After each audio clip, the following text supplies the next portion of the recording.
Evangelho de Lucas, capítulo 23. Então todo o conselho levou Jesus a Pilatos. Começaram a apresentar o caso. Este homem corrompe o nosso povo, dizendo que não se deve pagar impostos ao governo romano e afirmando ser ele próprio o Cristo, o rei. Então Pilatos lhe perguntou: Você é o rei dos judeus? Jesus respondeu: É como você diz. Pilatos se voltou para os principais sacerdotes e para a multidão e disse: Não vejo crime algum neste homem. Mas eles insistiam: Ele provoca revoltas em toda a Judéia com seus ensinamentos, começando pela Galileia e agora aqui em Jerusalém. Então ele é galileu? Perguntou Pilatos. Quando responderam que sim, Pilatos o enviou a Herodes Antipas, pois a Galileia ficava sob sua jurisdição e naqueles dias ele estava em Jerusalém.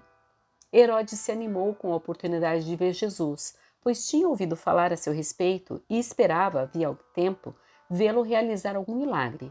Fez uma série de perguntas a Jesus, mas ele não lhe respondeu. Enquanto isso, os principais sacerdotes e mestres da lei permaneciam ali, gritando acusações. Então Herodes e seus soldados começaram a zombar de Jesus e ridicularizá-lo. Por fim, vestiram nele um manto real e o mandaram de volta a Pilatos. Naquele dia, Herodes e Pilatos, que eram inimigos, tornaram-se amigos. Então Pilatos reuniu os principais sacerdotes e outros líderes religiosos juntamente com o povo e anunciou o seu veredito. Vocês me trouxeram esse homem, acusando-o de liderar uma revolta. Eu o interroguei minuciosamente a esse respeito na presença de vocês e vejo que não há nada que o condene. Herodes chegou à mesma conclusão e o enviou de volta a nós. Nada do que ele fez merece a pena de morte. Portanto, ordenarei que seja açoitado e o soltarei. Era necessário libertar-lhes um prisioneiro durante a festa da Páscoa. Um grande clamor se levantou da multidão e a uma só voz gritavam: Mate-o! Solte-nos Barrabás! Esse Barrabás estava preso por ter participado de uma revolta em Jerusalém contra o governo e ter cometido assassinato. Pilatos discutiu com eles, pois desejava soltar Jesus. Eles, porém, continuaram gritando: Crucifique-o! Crucifique-o! Pela terceira vez ele perguntou: Por quê? Que crime ele cometeu? Não encontrei motivo para condená-lo à morte. Portanto, ordenarei que seja açoitado e o soltarei.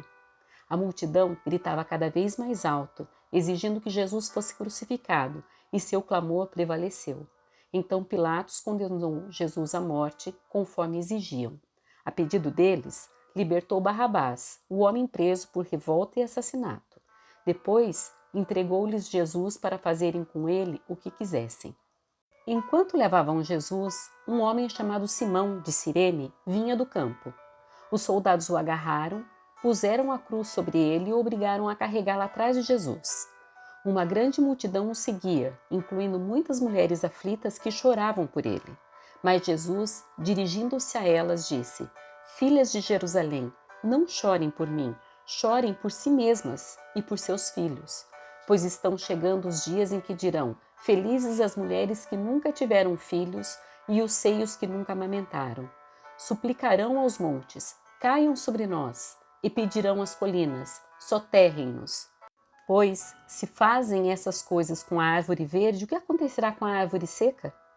2 outros homens, ambos criminosos, foram levados com ele a fim de também serem executados. Quando chegaram ao lugar chamado Caveira, o pregaram na cruz. Os criminosos também foram crucificados, um à sua direita e outro à sua esquerda. Jesus disse: Pai, perdoa-lhes, pois não sabem o que fazem. E os soldados tiraram sortes para dividir entre si as roupas de Jesus. A multidão observava e os líderes zombavam. Salvou os outros, salve a si mesmo, se é o Cristo escolhido de Deus, diziam. Os soldados também zombavam deles, oferecendo-lhe vinagre para beber. Diziam: Se você é o rei dos judeus, salve a si mesmo. Uma tabuleta presa acima dele dizia: Este é o rei dos judeus. Um dos criminosos, dependurado ao lado dele, zombava: Então você é o Cristo? Salve a si mesmo e a nós também. Mas o outro criminoso o repreendeu: Você não teme a Deus, nem mesmo ao ser condenado à morte? Nós merecemos morrer por nossos crimes, mas este homem não cometeu mal algum. Então ele disse: Jesus, lembre-se de mim quando vier no seu reino. E Jesus lhe respondeu: Eu lhe asseguro que hoje você estará comigo no paraíso.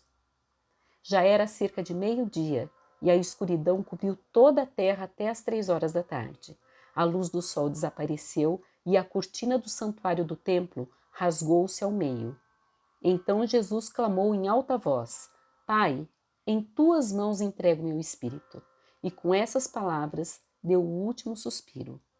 Quando o oficial romano que supervisionava a execução viu o que havia acontecido, adorou a Deus e disse: Sem dúvida, esse homem era inocente. E quando toda a multidão que tinha ido assistir à crucificação viu isso, voltou para casa entristecida e batendo no peito. Mas os amigos de Jesus, incluindo as mulheres que o seguiram desde a Galileia, olhavam de longe. Havia um homem bom e justo chamado José, membro do conselho dos líderes do povo, mas que não tinha concordado com a decisão e os atos dos outros líderes religiosos. Era da cidade de Arimateia, na Judéia, e esperava a vinda do reino de Deus. José foi a Pilatos e pediu o corpo de Jesus. Desceu o corpo da cruz, enrolou-o num lençol de linho e o colocou num túmulo novo, escavado na rocha. Isso aconteceu na sexta-feira à tarde, no dia da preparação, quando o sábado estava para começar. As mulheres da Galileia seguiram José e viram o túmulo onde o corpo de Jesus foi colocado. Depois foram para casa e prepararam especiarias e perfumes para ungir o corpo. No sábado, descansaram conforme a lei exigia.